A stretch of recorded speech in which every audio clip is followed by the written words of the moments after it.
Snakes and stogies. So I'm not gonna have Phil this episode, but I will have Riley. Yo. Who lives? Can you hear me? Yeah. Okay. I want to make sure my mic didn't bail on me because I have my headphones plugged in. For sure. Let me make sure this is set where it needs to be. Microphone. Cool. Yep.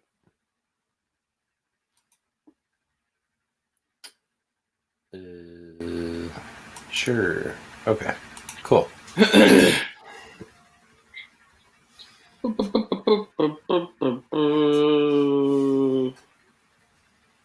Let me see. Kris from Badlands for Petaculture wants to hop in too. So.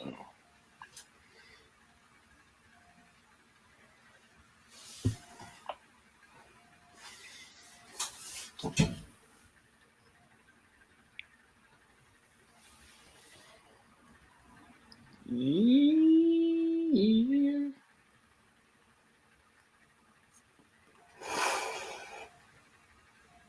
What's been going on, dude? I'm just getting ready for the Anaheim show right now. Just making sure everything this weekend. Yeah, making sure everything's all fresh watered and clean before I go. Gonna do a little bit of feeding later tonight. Feed some of the colubrids and a couple of the younger boas and get something into them. And yeah, got to bring some carpets to Anaheim, and then I'm bringing a crested gecko for Brian and an Amazon tree boa for a gentleman by the name of Andy Gabbs, but I'm not sure if he knows that he's getting it yet. But that's cool. Yeah, but you're not like full blown vending. Like, or you have someone else selling them for you while you're there? Or yeah, already paid for them? Yeah. I mean the Amazon's already paid for. Forrest picked that up for a buddy, and but I'm going to be helping out at Brian's booth, Brian Cusco. He does a lot of interviews and filming when he does these shows. And, his ideal setup involves having like one camera direct on the middle of the table, getting both, the whole table and the guests and everything, and then a macro lens off to the side as well, so that when his guests bring animals, he can get good macro shots and B-roll, and it's easier to have somebody doing that at the same time, so then they don't have to do it afterwards, and makes the interviews much faster. And then I'm also ultimately just making sure all the levels are where they need to be, the lights are set the way they need to be, everything's kind of set in between each interview, and it just ends up being much smoother when he's got a second set of hands. So yeah. So I mean, even then, you're not really vending. You're more like your camera crew kind of. Yeah, and then set hands. Yeah, and in between interviews, we just hang out, and people come up to the table, and Brian sets up snakes on the table, and I'll have those jungles on the table because he's got space to fill in his displays. So. But yeah, otherwise it's just kind of hanging out for the most part. He'll have, t-shirts and his merchandise and stuff available to sell. So, but yeah, it's pretty low key. Yeah, he must have a ton of booth space to be able to do that. Yeah, I mean, we usually end up having to grab a full corner or a double and set up with because we set up the big banner in the background, which is 12 feet wide. Mm-hmm. And then a table, stools, lights, 2 or 3 cameras, and then the table with the snakes on it behind it. So it's a lot, plus the whole side entrance, and then everything gets stored under the table. And usually it's a whole family thing where his parents will come out too, and his wife and kids will show up too. And so it ends up being a whole fun thing. That's a crazy long trip for them, isn't it? Yeah, it's it'll probably be a 6.5-7 hour drive. Anaheim's a little bit further than Pomona for me. So, but coming from Sacramento, I can take 99 straight down for most of it. And so that's a little bit more helpful because it gives me direct shot into like the whole LA area without dealing with a bunch of crossover badness. So, but yeah, it'll still be, probably 7 hours of driving, best case scenario. So this time I gave myself an extra travel day to get home because normally I just push it and get back and work the next day. And it's always not a good idea. So, yeah, that always sucks. Like I want a day to kind of regroup, sort of. Yeah. Well, and when you get home at like 3 a.m. That too. Yeah. Kind of ease back into the days, Yeah. Even when I was in Santa Barbara and I was working with the shop down there, I was doing tons of shows all the time. And I was used to getting home at like 2, 3, sometimes 4 a.m. from the further shows. And then, unpacking animals, going to bed, waking up an hour and a half later and going to work. So it's not pleasant, but I'm getting too old to do that now. So I gave myself an extra day. Yeah, Jake does that kind of stuff way more than I do, like driving up to Northeast Carpet Fest and stuff. I'm like, have fun with that, dude. Like, it's hard. No. It's hard to drive that long, one shot by yourself. Yeah, I'm not into it. I'm just too old. Yeah. Too old for that crap. Yup, it's too much. I hear that. But Southeast Carpet Fest is literally like a month away. I know, it's going to be on us before we even realize it. I'm so freaking pumped, dude. I'm so ready. Yeah, it's going to be a big affair. And it's at Cody and Pia's place again, right? It is. Nice. Which their property, their neighbors don't really care. There's enough space between them and their neighbors. They've just got the best spot for it. It's not it's not like Burke where you have neighbors like right there. Like his neighbors are literally like 100 yards on each side. That's so tight. It can get a little rowdy. His neighbors don't seem to care. It sounds like they hang out with their neighbors on a pretty regular basis. So oh, nice. That'll be a blast. Yeah, I mean last year it was big, but I think this year it's gonna be better. It's gonna be bigger. That'll be sick. But I can't wait. I mean, I don't really ask for time off all that much, so yeah, it's like your one hurrah. I mean, I got between this and Daytona, and then I know Katie wants to go take some trips at some point, hopefully this year. Just gotta pick and choose my battles. Yeah, time off. Yeah, you can't make every event every year, do it all. Yeah, but you can sort of as these events become more consistent and widespread, you can sort of plan nicely, and then that way you don't have to worry about like first of the year figuring out what you're going to budget your time off hours for or anything like that. Well, that's the nice thing about SECF too is like you can camp out. You could save yourself a bunch of money on hotels and stuff. And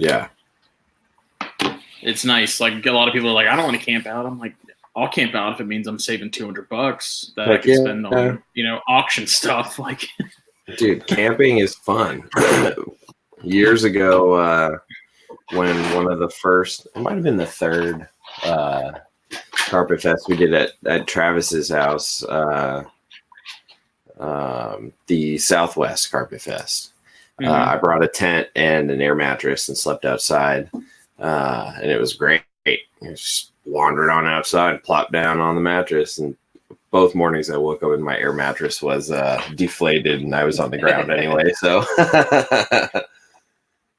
it was still a good time though. Man, an air mattress that stays lit all night is worth its weight in gold. Yeah, because those things they're rare. That's a rare find. Yeah, they're just so fragile. No matter what they're made of or how they're changed and innovated, inevitably they get like a little hole or a seam peels or something. And yeah.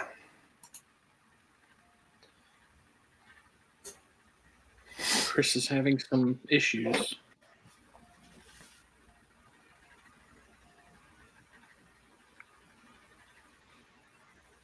But how's the first issue of the podcast or issue? Jesus, first episode of the podcast is out now. Yeah, it became out and available and official and live at 6 a.m. our time, so 9 a.m. on the East Coast, and it's doing well. It's already got like 50 plus downloads, and people are checking it out. And I had an old manager hit me up and compliment it, and yeah, I think so far it's being well received, which is kind of what I expected. As long as you don't duff it, there's so much room for more, digestible content like that, passive content. So the only way it wouldn't be well received is if you put out like a really crappy product, right? So if we just sucked, then people would probably like not listen to it. But so far it seems to, people seem to enjoy it. So it's exciting to get this feedback we're getting. So when's the second, I almost said issue again. When's the second episode? We've got it scheduled for January 15th, and we're going to try and stick to like an every other Wednesday schedule. And that way it's 2 a month. But ironically, the way it starts out is there will be 3 in January, just because of the way the calendar worked out. So, but yeah, so we've already recorded episode 2. It's just a matter of finalizing it and getting it up there. Sweet. I'm anxious to hear it, man. Thanks. I really enjoyed the first one. I mean, I hate that I don't get to listen. Well, I don't. Not that I don't get to listen to them. It's rare that I have the time to be able to listen. Like, because when I want to listen to another podcast, like I want to be able to sit down and give it a big chunk of my focus, so I can actually pay attention to what they're saying instead of just having it on in the background. Sure. And it's rare that I have 2 hours to be able to just sit back, because I usually listen to them when I'm at work, like first thing when I open up shop. Yeah. But then people start coming in, and then people start hanging out, and then it's like, all right, now I got to turn on golf or football or something. Yep. And then if it dies down again, like today would have been the perfect day, because I don't even know why we opened today. It was so slow. I had 4 customers in like 5 hours. So yeah, got some auction graphics done, but it's just, my commute isn't very far. Like I work probably not even 15 minutes from my house. Oh, nice. So it's not like I got a long drive to listen to stuff. It's just, yeah, I don't have that. I don't have that either. Yeah, I can walk to work, so it's really? Yeah, I mean, it would take me less than 10 minutes to get to work if I just walked. That's crazy. At the zoo? Yeah, my drive is like 2 minutes. Wow. It's like a couple blocks away. I didn't know that. Once the rain and bad weather's over, I'm gonna refill the air in my tires and just get back on my bike to work. So I mean, yeah, it's ridiculous how much I save, but yeah, I mean, for me, podcast listening is done in the snake room during cleaning, or just like in the evening if Rachel's doing something else, if she's catching up on shows or she's out of town, I'll put them on. But if I listen to them at work, it just runs my battery dead on my phone at work, so I don't do that too much. And yeah, so it's nice having tons of options. But then I get worried I'm like falling behind and staying up with some, like there's so many of them now. And there's everyone always talks about like, oh man, did you listen to this week's issue? I keep saying issue has been such a large word in my vocabulary the last like 2 months. Yeah. Each episode, like you catch the new NPR episode, and it's like, no, I didn't.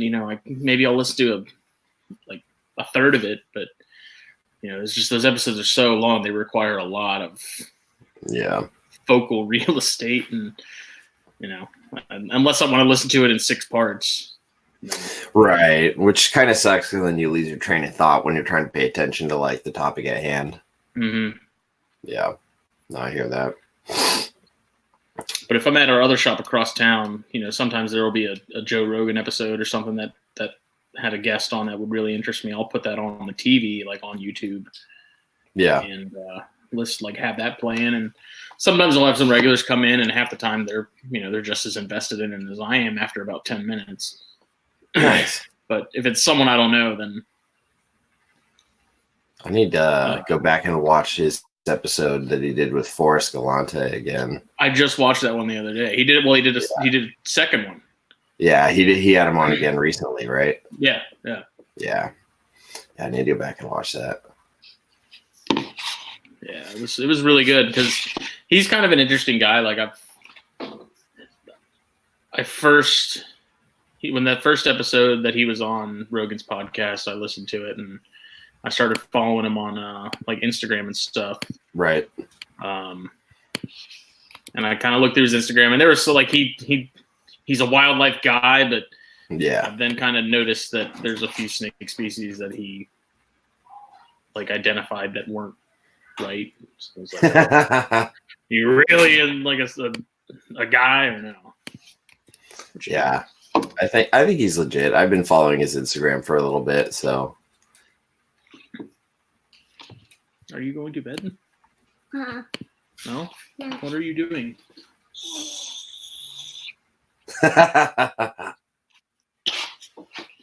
Cover up. Ow! Sally. My teeth. You're gonna pull my computer off the little thing.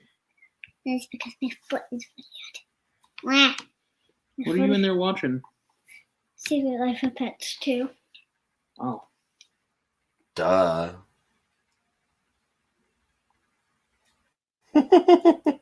We got this fancy new unicorn robe. Nice. I have one just like For it. Christmas. And I got a jasmine. I got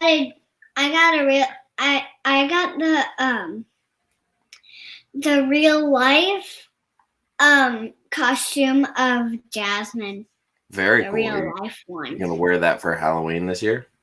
No, we wear it pretty much whenever we feel like it. Oh, even better. Perfect. That's the way to do it.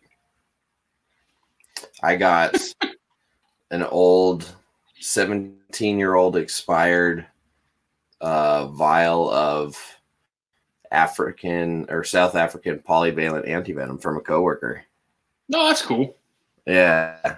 You can go back in there. It's in this like plastic case and old paper, and it's basically a little glass tube with like this yellow liquid in it. And at this stage, it's a little cloudy and useless because it's supposed to be. It's still good. You could still use it. You're supposed to keep this thing between like 2 and 8 degrees Celsius, so definitely not. But yeah, it expired March 2002. It'll still work. That shit'll buff out. Hey, I mean, if you get bit and you got nothing else, would you try it? Yeah, I mean, it's better than nothing. Yeah, if you're dying in the middle of South Africa and that's the only thing you got, might as Let me well. see. Chris is in here now. What's up, man? Do you live? I am here. He lives. What's up, man? What's going on? Trying to figure out how laptops work. Riley, do you know Chris? Chris, do you know Riley? Fucking. I listened to his podcast today. It was fucking awesome. Hey! Nice. Thanks, man. Well, hey, nice to meet you. Yeah, nice to meet you, man. We got Ryan in the chat over here. Yes, Ryan. We were talking about Forrest. Ryan's always in the chat. Yeah, Ryan is He's chat. always lurking. I'm starting to think he's not human. He's plugged in, and like literally, he probably has like a tail that like plugs in to his computer via USB. He's in every live stream all the time. It's like, how do you do it? Always there. But yeah, Forrest Galante. I mean, there was another video. I'll have to send it to you, Riley. But he did. What did he do? It was like Wired or GQ or something. Mm-hmm. and they have like these professionals come on and talk about movie scenes and stuff, and they're certain in their different field. Like they have astronauts come on and talk about astronaut movies and talk about how how improbable whatever's happening in the movie is in real life, and then tell you why. Mm-hmm. Mm-hmm. He came on and he talked about like Anaconda and oh, nice.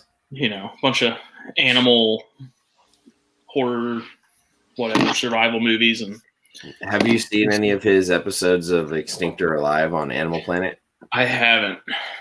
So I don't have cable, and that's forced me to get creative. And Animal Planet shows a lot of their shows, full episodes online for free, and that's one of them. So I actually went and watched a few, and they're pretty good. For a big corporate Animal Planet type show that you expect garbage, lies, and nonsense. Right. They actually let it go, and it was pretty good. So I watched a few of them. Isn't it disappointing how downhill like Discovery and Animal Planet have gone? Yeah, TV is like everyone raves about Shark Week and stuff, and I'm like, why? I was like, there's nothing educational about it anymore. Yeah. Yeah, like, it's all people surviving attacks, and it's like I don't understand why everyone gets so excited about it, because like it's still just garbage. Like, yeah, I might as well watch Jersey Shore.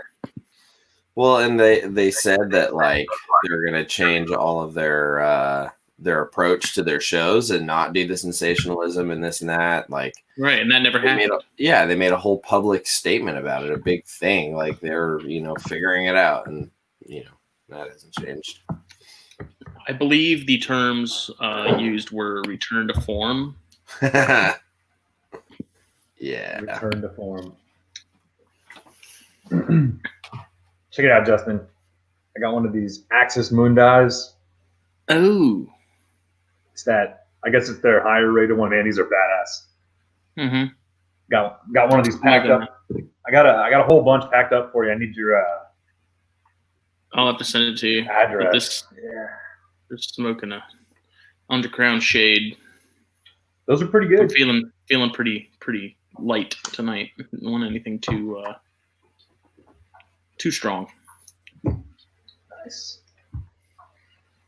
Cox, his theory about the Tasmanian tigers is pretty legit, though. Seems convincing. He was saying in the latest episode with Rogan that like he's talked to biologists and stuff that say they've seen them, but he also says, as biologists, they can't exactly go out telling everyone they saw it, because there's a certain amount of like discredibility that comes with that kind of stuff.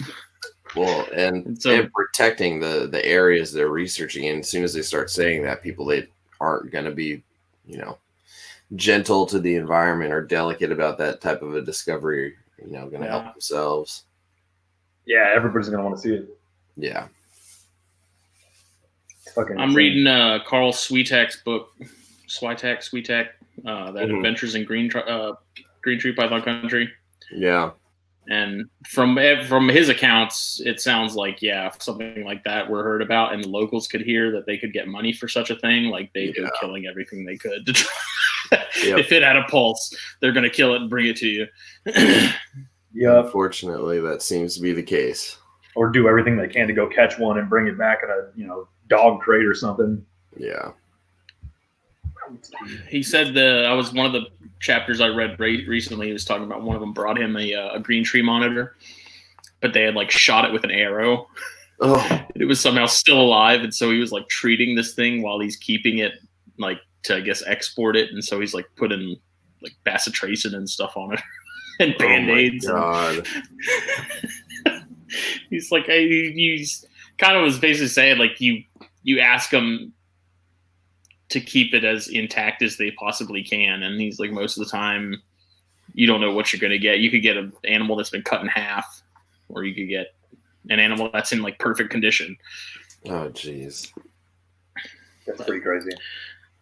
I'm trying to burn through that book so I can do a review for the magazine at some point whenever I'm done with it. And I really don't know how I feel about it. Like, it's good, but it all takes place in like the early 70s.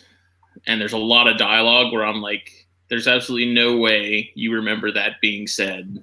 Like, there's a lot of just simple small talk, but I'm like, I refuse to believe that you remember all of this. Like, I think a lot of it got kind of churched up, and there's been a few parts where it really made me roll my eyes, and I was like, okay, dude, whatever. He's like really patting himself on the back. Which Harlan warned me beforehand when I got it. He's like, oh yeah, he's like, there's a lot of embellishment. And I was like, what does that mean? He was kind of like, oh, you'll see. Now I get it. So. Still interesting nonetheless. I want to look at some of these regions. Sure. Yeah. You know what I should have asked for this for Christmas, but I wanted to get like a giant PNG map and get it framed like a poster and put it on my wall so that I can, like, you know, when I'm reading this book and stuff and looking stuff up, when I hear about chondro localities that maybe are kind of the rare varieties, like go on this map and be like, oh yeah, it's right there. And yeah, I still might do that. They're the whole locality thing. I know we had talked about Leachianus for a while. It's gotten crazy, man. People are, you know, you can't go back to those locations and see those animals. A lot of New Caledonia is I guess blocked off, or, you know, you have to get with tribes to let you go to certain areas, and people will do anything to justify that an animal is a specific locality just to be able to stack that extra $1,000 or $2,000 on it to say it's this rare animal. And you know, you've got these. I think Dave Kaufman went there, and a few people have gone, and it's like you do realize these animals look nothing like what you're saying it looks like, right? Mm-hmm. And there's I remember watching that video with the crested and being like, yeah, I guess that's what wild cresteds would look like. It's definitely not a super Dow. Yeah. Turns out that one probably wouldn't make it.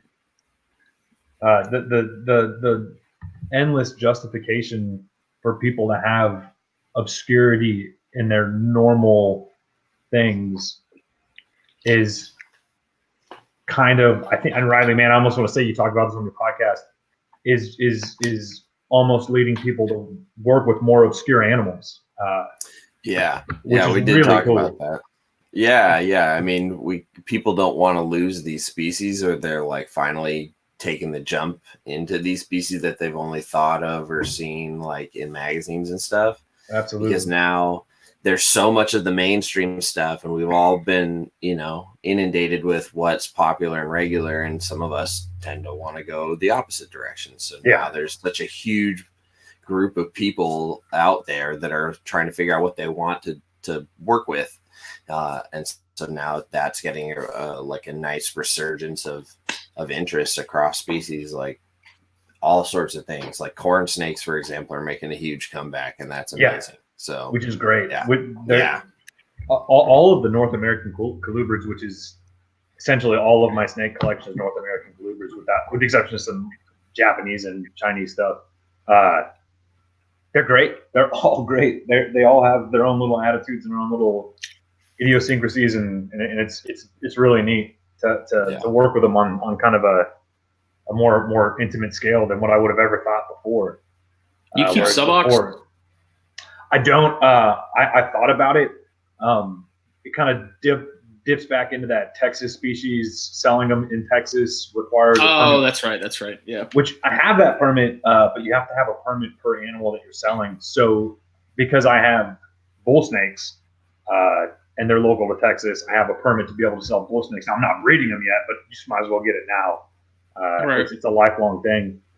But some of my Coleonyx, I had brevis, which was an absolute treat to work with. I had brevis, variegatus, mitratus, but I never had the brevis license, so I never went ahead and bred them. I just kept them apart and ended up giving them away. Was happy to keep them, happy to give them away. It was a neat species to work with, but go out of your way, $100 to get a permit to sell a $50 critter that not everybody's really interested in. Yeah, kind of. And it wasn't. I can understand. Yeah. I don't know. I have that complete sub-oc book, which I got for like the Baird's chapter. Like that was all I wanted it for. But flipping through it and seeing some of those sub-ocs, I was like, oh, like another Another, like, you can ask Riley, like, every day it seems like there's something, and I'm like, God, I want some of these. Like, between dart frogs and snakes, it's just, I've seen sidewalks in the wild, and they're bigger than, I thought they were a smaller colubrid, and the ones I've seen were big. Big triangular heads. They're 5 foot long, and they're every bit of 5 foot. They're usually a little testy in the wild, but that was West Texas stuff. I've never seen alternative. I've never seen Baird's. I know they're out there. I've never done the going through the cuts and stuff like that. I've just been up there on vacation and flipped some rocks, and oh man, check this out! Lots of rattlesnakes. Lots of rattlesnakes. I would love to have just like one pair of wild caught Baird's. Just a pair. I don't care what they look like. I just want a pair of wild Baird's.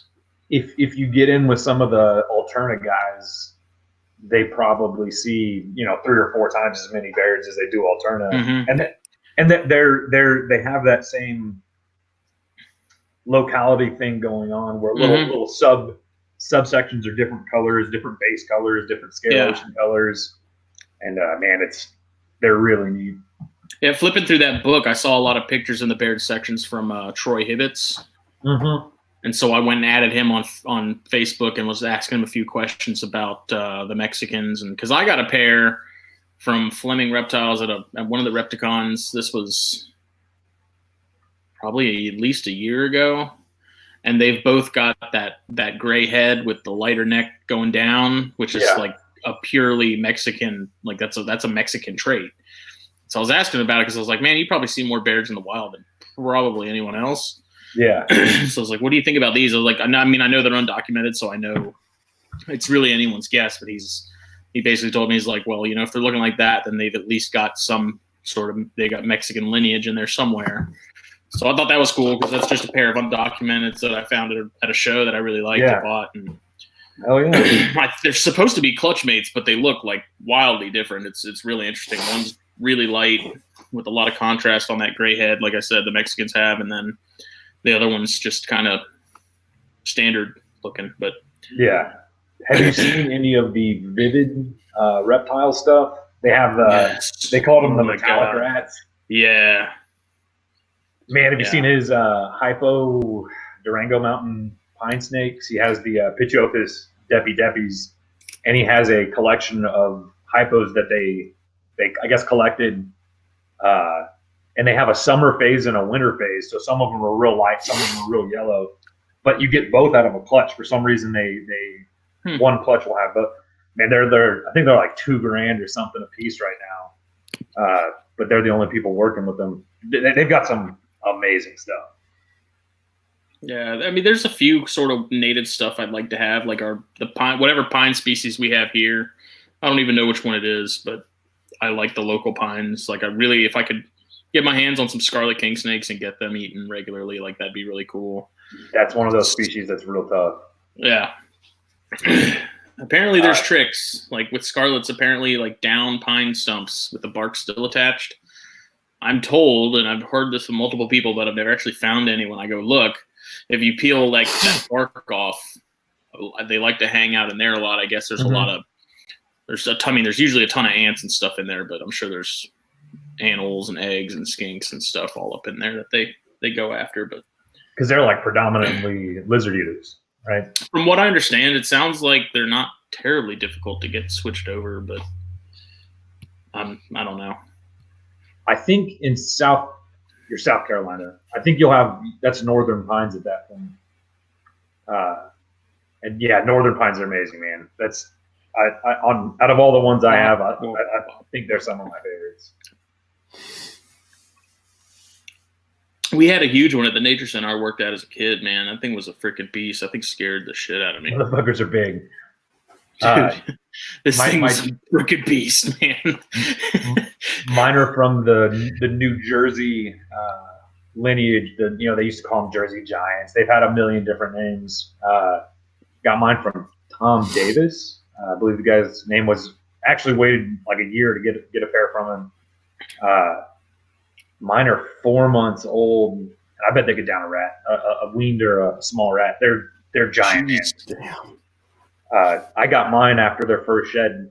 I don't even think he had fed them yet. and they could eat a small mouse, no questions. I mean, the Baird's big babies snake. come out pretty big. Do they? Yeah, I mean, compared to corns and stuff, Baird's. I think they have smaller clutches, so I mean that kind of makes sense. It's similar, I guess, to the chondro versus Papuan thing. Like Jake, his female laid 8 eggs. My chondro laid like 17, but 2 of those chondro eggs could fit in like one of those Papuan eggs, even though that female of his was considerably smaller than my female green tree. It's really bizarre sort of how that works out. And I'm sure that's an environmental sort of adaptation of some sorts, but yeah, for sure. That's I think the Louisiana pines, because I can have them, but I can't. There's anyways Texas laws, which are pretty lenient. But I think that's the reason they have such small clutches is they have the biggest eggs of any North American colubrid. Mm-hmm. They're massive eggs, monsters. I do like Pituophis. I don't know. I don't have a ton of desire. Like I really like the Kankakee. Like me and Jake have very similar tastes as far as the Pituophis go. Yeah. I really like the native ones. I like messing with Jake's when I go over to his place. I like riling his up. It's super fun to get them hissy and spitting, and they lose their mind, and usually you take them out of their enclosure and they're just another snake. They do this backup thing when you're holding them. They're real, and I guess they're real notorious for doing this. They always try to back up because they'd be in gopher holes and stuff like that. So when you're holding them, they're always moving backwards. It's kind of neat. I've got a few Bairds that do that. It's really I hate it. It drives me nuts. Like they wrap around my wrist, but then as they back up, they're like corkscrewing backwards up my arm. Yeah. I think the wildest stuff that I have right now that's just the best to work with is yellow rat snakes. I got a pair from 2 different females, but from the same male, and they're Seminole County, Florida F1s. And these 2 animals couldn't look more different. Different colored eyes, different colored base colors, different color saddles. But they're firecrackers, man. You open their little tub, you pull them out, and they lose their mind, and they're like heat-seeking missiles with their little nips. It's hilarious.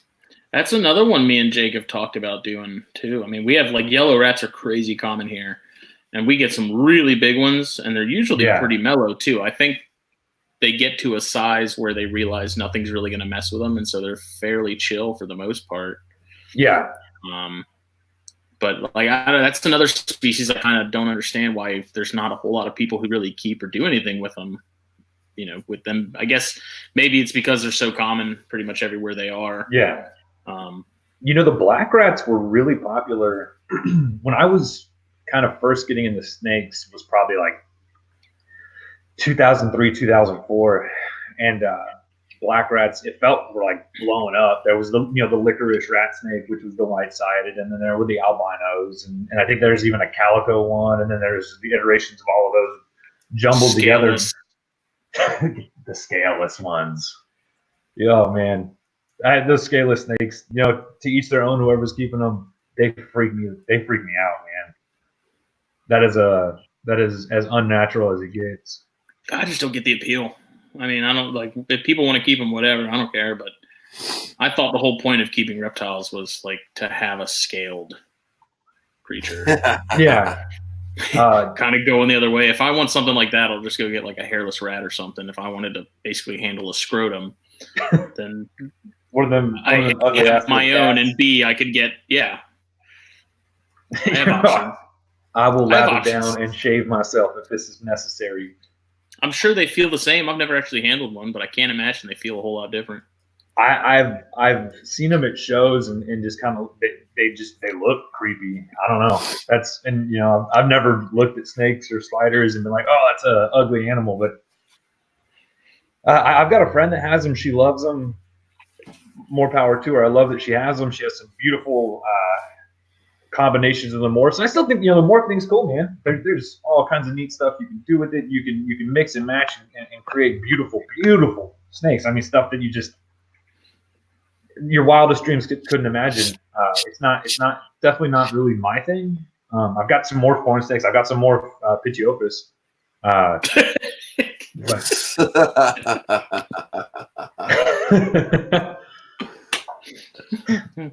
Oh man, My man.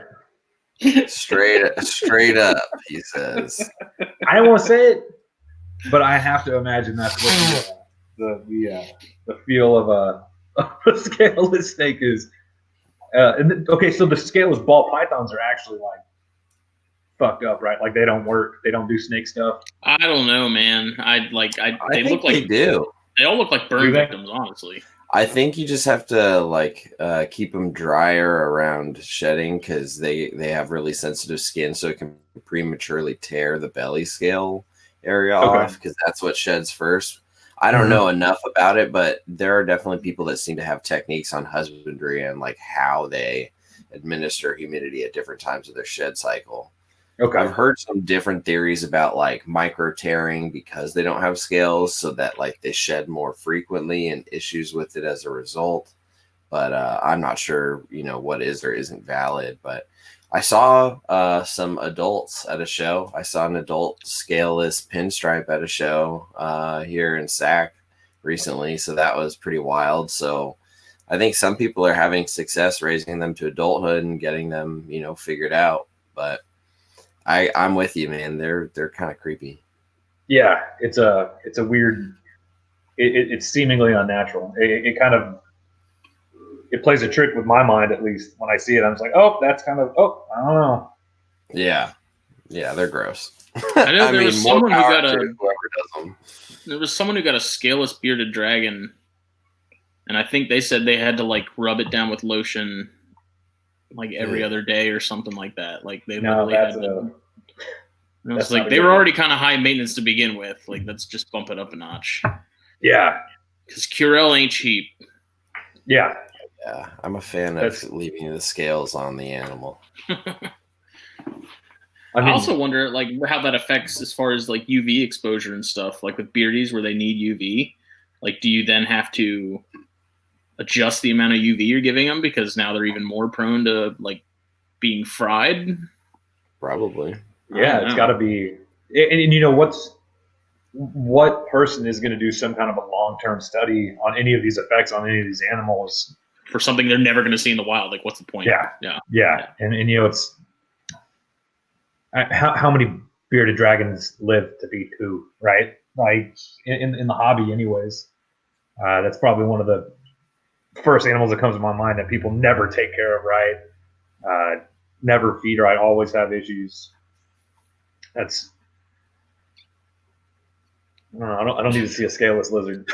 What I want answers on how we can have what's essentially like the same gene show up in multiple species and look the same, like scaleless ball pythons, scaleless corn snakes. I think they even have scaleless king rats now, if I'm not mistaken. Oh god! I know there's scaleless western diamondbacks. Like, how does that gene show, like, phenotypically show up the same and like across the spec? Like, I guess the same could be said for albinism, but yeah. It's like, how does that happen? Like, how is it that we have these scaleless morphs all show up in multiple species at the same time? And think about albinism a little bit on something like a San Diego gopher snake. There's 4 different strains of albino. Mm-hmm. None of them interact with each other. Right. Yet it's causing a similar effect in a different way. Yeah, but it's not albino anymore, right? Like it's a different type of amelanism, I guess. I don't like the T positive, T negative, all that stuff. Or is that different? No, with the I believe with the San Diegos, and I may be speaking with a little bit of lack of intelligence on it. There's 4 different lines. There's Clumpers, Applegate, Bechtel, and Dryers. And each one is from the person that it popped up in their collection, or they found the wild animal, and people have crossed every single one of them together, and you only just get hets of all the others. But then when you take hets of the others and breed them together, you'll get different ones. None of them combine into like a double homozygous, I guess. Yeah. Right? You only get a homozygous visual of one of each. And that's kind of funky. How does that happen in one species, but yet in something as common as a corn snake, people have found wild albinos, but they're all interact the same, even to the point of, I believe, the T positive works in with the albino. You can breed them together and get both, something like that. This is why This is why I stick to like normal Okeetes and like normal. I mean, the only morph I really have in my collection is my Hypo Bairds. Like everything else, well, I got the Stonewash Brettles, but I don't know. I just like, this is actually, Riley, you guys should have Benson Morrill on the podcast, and you can ask him, because I'm sure he's the guy that has the answers as to why that same gene works across multiple species and looks the same. Yeah, he might have insight into that. He'd probably be the guy to ask. I don't know, but that's something definitely. I think about all the time. You know, motley boas, motley corns, like how is it that gene looks the same in species that are pretty far apart in terms of the evolutionary like spectrum? So. And if you take a motley corn snake and a striped corn snake, both of that genetic, I guess, malfunction happens on the same locus. And if you breed those two together, you'll get half and half in your clutch. Yeah, there's a lot of weird genetic relationships at play that are similar across species. Like retics, ball pythons, corns. A lot of those have, you know, very similar or identical. Like, look at the jaguar gene. There's jags in carpets. There's jags and retics. In ball pythons, they just In ball pythons, they just call it a spider. In retics, doesn't the spider do the same thing? Oh, yeah, it's exactly. They behave the same way genetically. They do the same thing. It's a reduction of pattern, increase of yellow, varied amounts of neuro, and this quote unquote super is a fatal leucistic white snake that just dies. I believe somebody bred a spider ball python to a jaguar carpet and got fatal leucistics. For real? I think it literally worked the exact same way. Jesus. Yeah. I don't understand how that happens when you're literally not crossing any streams. Yeah. I don't know. I want answers. This is like the kind of stupid shit I think of when I'm in the shower. Is like I feel like the only way people could go about it would be to look at the evolutionary tree and look, you know, find the common point in their ancestry as far as like a snake is a snake, you know, like going back, and then tracing it back to that point, and then just seeing, you know, where you go. I don't know. That's the common thread, you know. I guess that'd be sort of the starting point. Yeah, there's some reason why they all get it, and so I don't know. Yeah, I'm not qualified for that one. Yeah, some of those, man. Do y'all know? I know there's like scaleless Texas rats, scaleless corn snakes, scaleless Everglades. Are those probably all starting from the same animal and then just hybridized out? I've got to guess that, right? See, I've wondered that about a few morphs, though. Like, if we saw white-sided stuff, maybe that's a bad example, but like, there's some morphs where it's like, okay, we saw this in this species like 3 years ago, and now all of a sudden it's in this species and we've never seen it before. Like, something ain't right. Like, someone somewhere had to have meddled a little bit and caused that chain reaction. I know there's something I'm thinking of in particular. Maybe something with corn snakes and like crossing them with not fox snakes, but maybe like Slowinskis or something. And there's a certain morph that gets attributed. Oh, if you go back, talking about Tessera. Maybe. Yeah, the Tessera gene is kind of assumed to have some sort of like king snake origin, rat right? snake or king snake. Yeah. There's something like that. And then there's also debate about like if your corn snakes lay like certain shaped eggs, that means that somewhere back in their genetics they've been hybridized, because this is what one theory is, that they should be all producing like oblong eggs, right? But not all of them do. I'm not sure. I definitely talked to Joe about that because he had an episode about that for sure. Yeah. Well, yeah. I'll be able to put that to the test because I have my corns together now. I finally set up the rack Jake gave me. I put in my pair of bears together. I put in the corners together. They haven't warmed up yet, so they're still being kept on the cool side. But yeah, that's what it was. Cox hit it on the head. Creamsicle. That's what I was thinking of. Oh yeah, Emery That's rats. That's the rats we have down here. Yeah. There is a gentleman down here that works with striped emerys that are all from Nueces County. He found a little population of them, started breeding them all together. Now I think he has F3s that are almost fully striped, and they're badass. Damn. It's pretty cool. See, Cox is on point, man. What would we do without that guy? We'd have to read our own books. That's right. Like, just say, Cox, give me the Cliff Notes, and I'll bet you could. It's the kind of guy we need in college. Hell yeah. Give you $20 to write a paper. I bet you'd knock it out of the park, too. I'm still confused on how that whole Tessera gene works, honestly. Like, I had some Tesseras. I don't have many more. That's probably my favorite morph as far as corn snakes go because it looks so cool. But it's badass. It's so confusing because people were like, "There's no such thing as supers." Like, yes, it's a homozygous trait, but just because you breed two doesn't mean you have supers. And then there were people who are like, "Yeah, that does mean there are supers. You just can't really tell much of a difference." I was like, because I was planning to breed some at some point, but then I was like, I don't know what to think anymore. It's my male corn snake that I'm breeding this year is a Tessera with a stripe. So the stripe gene kind of still has some muddling on the sides. The Tessera gene still has muddling on the sides, but when you snap them together, you get a perfect stripe all the way down the snake. Mm-hmm. Oh shit! That's on my computer shot. And so I got him from a buddy because his genetics match some of the genetics of some females I got a couple years ago.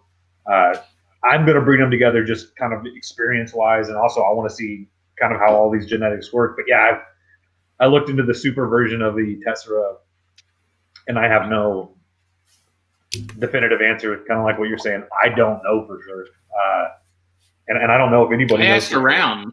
Yeah. Yeah, I mean, I asked some corn snake people. I read some forum posts and stuff. And I got pretty much the same result across the board. It was like one person said it works this way, another person said no, it works this way, and I'm like, so the answer is nobody knows. The answer is there is no answer. So if you assume one is a super version, what does it matter? Because breeding it back to something else, you'll still only get, I guess, 50% if it's co-dominant or whatever. Right. Yeah. If it's still, or do you take a super Tessera and breed it to something, and now you have all Tesseras? I don't think that's the way that works either. And those are all.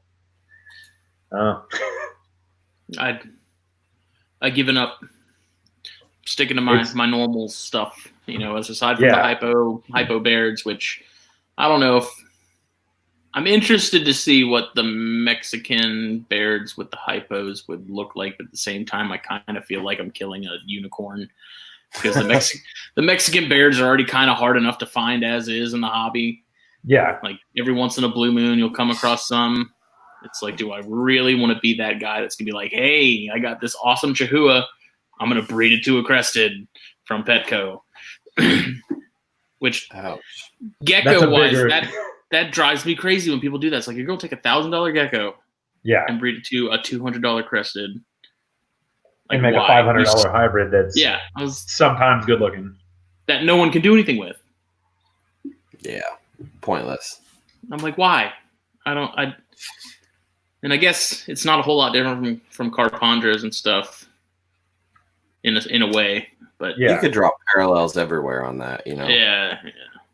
It'd be like me breeding a Brazilian rainbow to a Colombian boa or a Colombian rainbow, Yeah. Didn't somebody take a Bolin's python and mix it with a carpet python? Oh yeah, people do that all the time. That's for whatever reason. Same thing. There's 2 generations in. There's like 75-25s of that. It's awful. I don't understand. Like, you're going to spend all that money on a Chihuahua. Yeah. Just to breed it to a crested. Yeah. I I really don't have an issue with hybrids. It doesn't make sense when you do it with a species that hasn't been established in captivity. Yeah. Do the work, spend the money, put your time in to try to do that, and you'll be celebrated much more than just having something to sell. Maybe whoever's doing it is doing it on their own experiment, and who am I to judge otherwise? But in my mind, it'd be much more celebrated for somebody, another out of the small handful of people that have done it, to breed these things in captivity and say, okay, well, now you get my 2 cents. This is how I did it. It's one more little notch for all of us to have. Have more information on. Yeah. Like I said, I don't really have an issue with hybrids. Like, I don't plan on doing any. But Billy Hunt, he does his carponders and jag-ponders, and those are cool. But Billy also has a lot of very focused projects that are locality specific. Like, he happens to have the spare parts, quote unquote, to be able to do that kind of stuff. And I know he's not going to be like, with jag-ponders and carponders, I guess it's a little harder to kind of sell it as something that it's not like, hey, this is just a carpet python. It's like, okay, well, why is it like lime green? They're cool looking. It's the stuff that gets thrown into the mainstream with everything else, and no one is told about it. That becomes the kind of issue that gets released back into the general populace and gets sold without any documentation and stuff. And I mean, we've seen that with carpets over the years, so it's how finite do you want to break it down?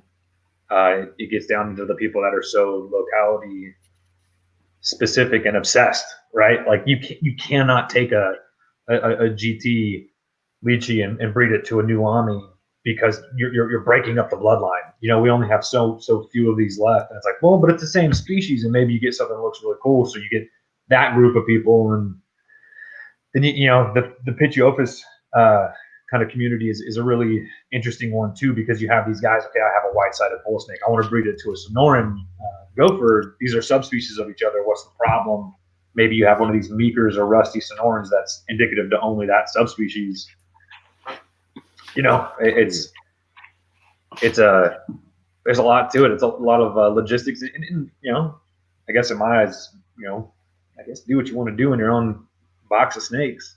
It's pretty unnatural in the end, but don't, I don't know. Represent them accurately. Yeah, make sure you represent it.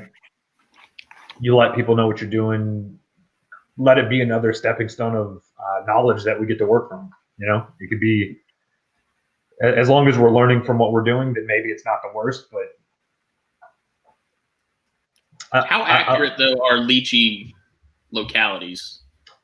In my personal opinion, and there is a lot of arguments to this, but I don't think they're accurate at all. Because I feel like they're kind of like chondros, where people are like, I mean, obviously a biak is a biak. Like, we know that's a biak. But then you get some of the other stuff where it's like, well, this is a Vogelkop. It's like, okay, well, do we actually know that it is? Or is that just what the guy who bought it from this guy who sold it to this guy said? It's like the telephone game. And that's been kind of my big argument with chondro localities. Not that they don't exist, but how accurate can they be? And my thing is like, you're never 100% accurate unless you went and got it yourself. Yep. I wonder, like lychees, I see it being very similar. Like, no one's going and getting these things from New Caledonia. You can't. And these things were shipped over in wine boxes, in water bottles, with the place that they left from, right? Wrote on them, because the people collecting them, they don't get two shits. So there are a few groups of people that have spent a lot of time to maintain localities and to make sure that their localities are preserved. But after a couple generations, what does it even matter anyways? We picked the prettiest ones. We held back the prettiest ones. We bred them so that now they have these beautiful snowflake patterns on their back. What does it even matter? I just paired some up a couple of weeks ago. It went successfully, which was great because that's terrifying. And one is a pure new Ami with paperwork from the Hampers. A buddy of mine purchased this directly from them. So to some extent, I should say, well, I need to find another pure Nuami to breed it with. Well, I did. I got a Nuami male to breed her with, but I have no way to prove that. So when these two breed, they look the same. They have the same attributes. They're both small, about 175 to 190 grams, which is small on the small side. Same head structure, same body structure. I'm not selling them as pure Nuamis. Right. I have no. So am I doing a disservice to the hobby by not preserving that locality? I don't know, making fucking cool looking little pajama geckos, man. That's dude, they're super neat. They're super fun to work with. They can be aggravating, but that adds to the allure. And for me, once you get past that F2, F3, it doesn't matter anymore. Yeah, really, at that point isn't even important, right? Yeah, I have my Chesapeake Bay Eastern Kings being pulled out of hibernation here, or brumation soon, and they're minor F3s, right? Do I put those on my table? These are F4 Chesapeake Bay Eastern Kings. I mean, I'm going to tell people they're Chesapeake Bay lineage, but or that's their locality, that's where they're from. But yeah, I'm not going to demand a higher price. You have people like Kris Montrose over at Dark Horse Herpetoculture. He's working with wild collected populations of these animals, and he's producing F1s and some very rarely F2s. And he's got down to pinpoint accuracy where these animals were collected.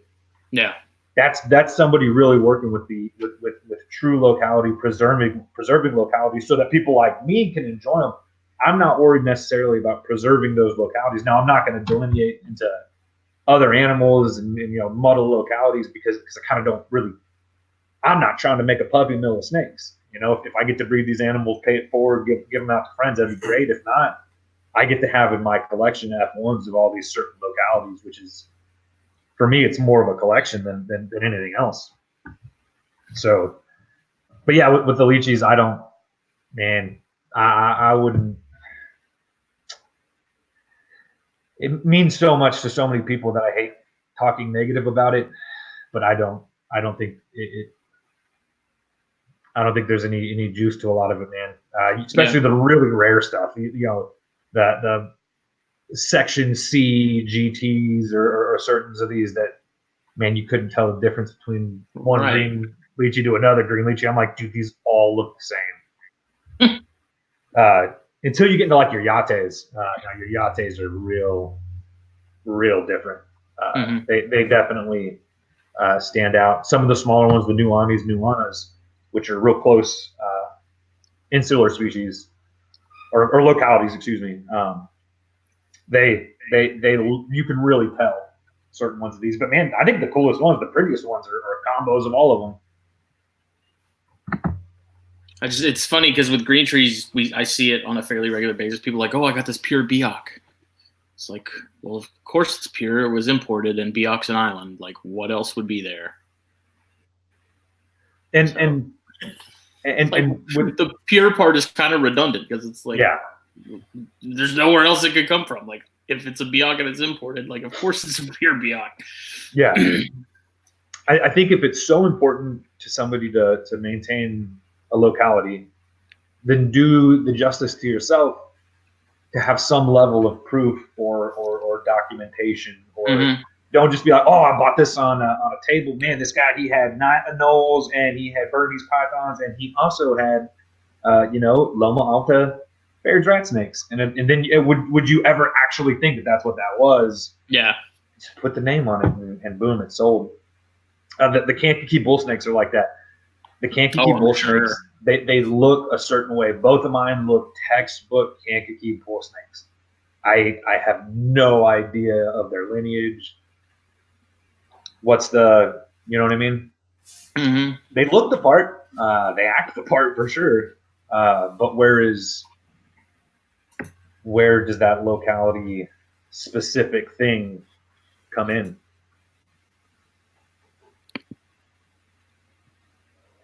Cox is asking about scrubs. There's so much more research to be done on scrubs. I think we're going to find that they're very phenotypically distinct for each locality, and what we've been calling an Aru type is a very broad and probably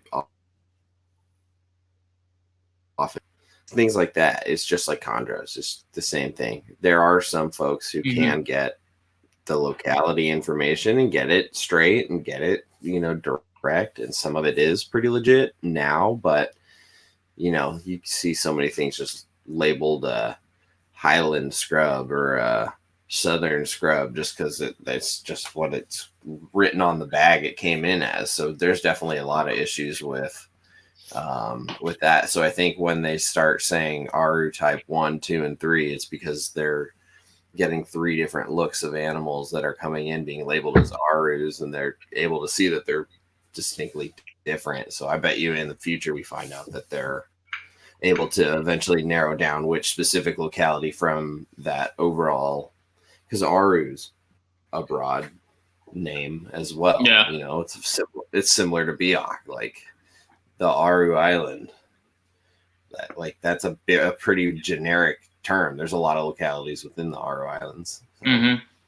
I mean, there's a few with scrubs that seem to stand out, like tannin bars. Like you can kind of look at a tannin bar and be like, that looks like a tannin bar. Sure. There's been a few like the Oxybil or however they pronounce it. Like those look very sort of characteristic of that area. But that was another thing in that book by Sweetak that he talked about. Locals would bring him scrubs, and he'd get some that were completely patternless. He'd get some that were patterned. I mean, this is like mainland, so this is not an island thing that he's talking about, but right. It sounds like there's a lot of variation just in certain populations and stuff. So maybe that's that's what they're kind of talking about, is there's a lack of a consistency as far as the Aru stuff, depending on what pocket of gene pool you're in. But yeah, more work just needs to be done, basically. Yeah, absolutely. That's kind of harkening back to the leashes. There's not really any more work you can do, right? Like, right. You can't get to those areas. You can't export those animals. You just have to go back on what somebody wrote down on their paper that when they started breeding them, and think about how rare they were in the late 80s, early 90s. You would have bred any of them 2 green lizards together in a heartbeat trying to make more. Sure. Yeah. And that's why the stuff that like Natush is doing is so important, I think. And that was the big reason why I wanted to have him on the ChondroCast a while back was, a lot of green tree guys, for whatever reason, I'm sure this applies to carpets and other species too, but a lot of green tree guys, someone says, oh, these are actually subspecies, and they're like, oh no, it's all bullshit. And then they have absolutely nothing to back it up, because I've talked to a few in Messenger and continued to ask them why.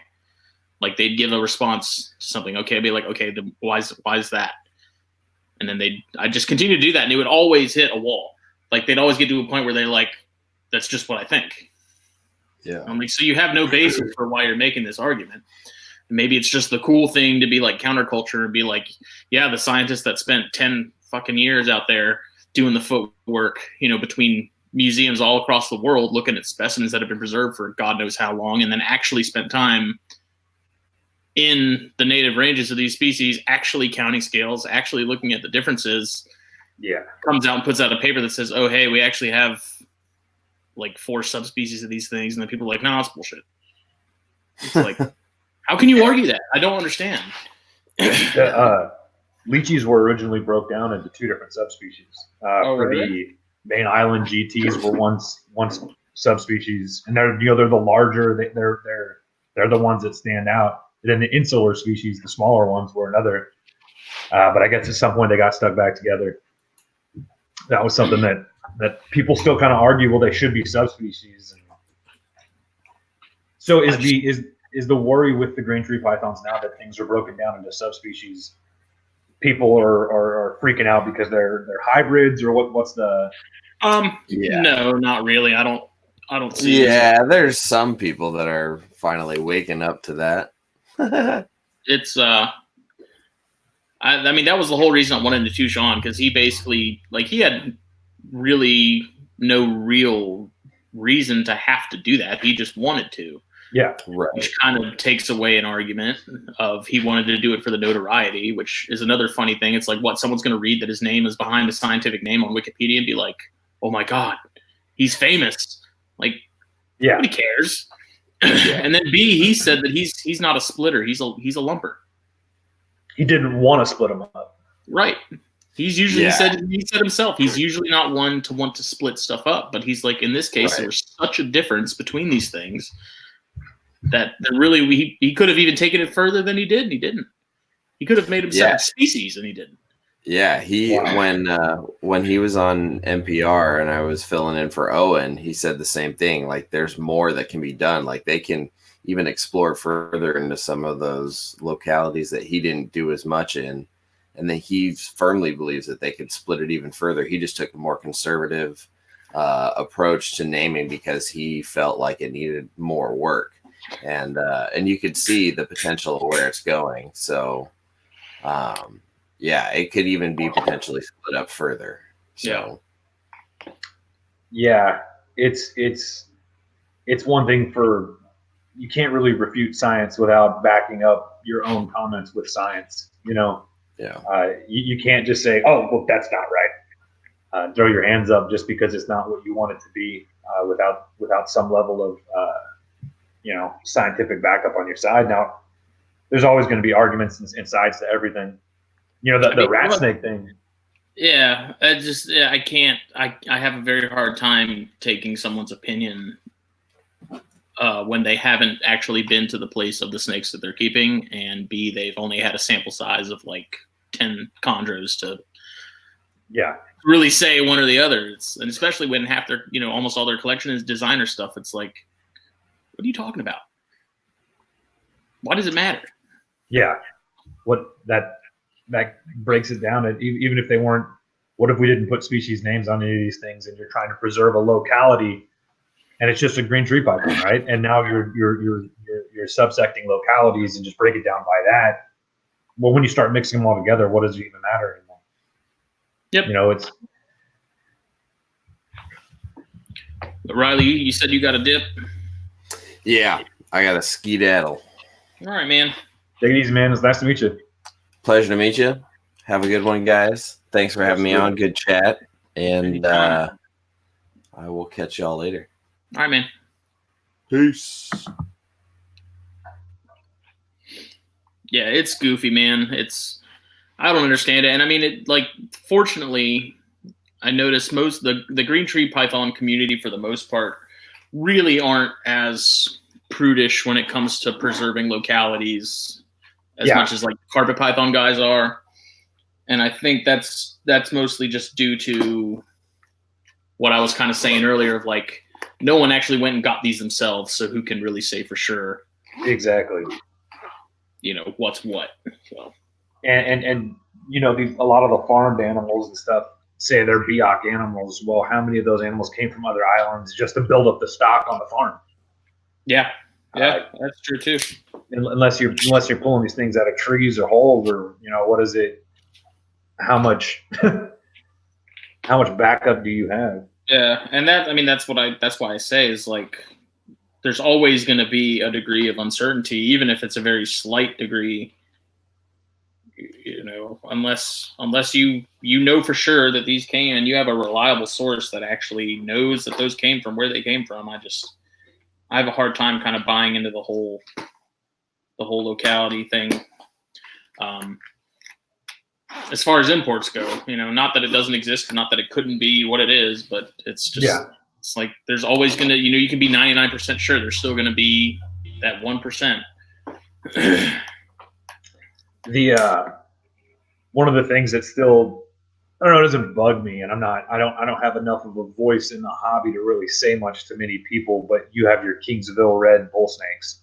They are some of the absolute most beautiful bull snakes in the world. I mean, they're just these natural red, they're not Morse, they're not anything. Well, I'm about 5 minutes from Kingsville, and I've caught a whole bunch of bull snakes. I've never seen a red one. In fact, I've got a buddy that has a pair of adult, man, they're almost 8-foot monster bulls that he collected down in Kingsville, and he breeds them. And he hasn't seen any red. it's not a thing now. I'm sure what happened is there was some that somebody collected at some point that were red from that area, and line bred them, and which is that's great. And I think people need to realize the difference between like a line bred trait and a locality, right? Yeah. Well, I mean, when you're taking the best of the best and you're putting them together, like you're going to get the poster child for that locality. Like you're probably not going to get them to look like that, but yeah. You know, that animal probably wouldn't survive in the wild being this neon red snake. You know, it's you know, it's not a morph in the sense of a genetic abnormality, but it is to some extent you've line bred this thing down to being what it is. And I think that's the same thing with the Kankakee bulls. People have been breeding these things to where they've got perfect coloration, dark colors, you know, that creamy background, the mahogany on the back saddles. Yet if we went and found one in Kankakee, Illinois, you know, what's it going to look like? Right. I got to pee real quick. I'm about to piss myself. All right, man.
Y'all, there's a very angry bat next to the tree that I chose, and it was like nice, screeching increasingly louder.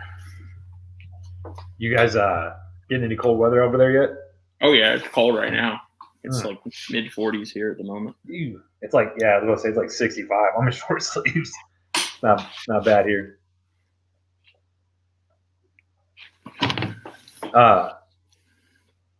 So with your corns, did you keep them paired up the whole time through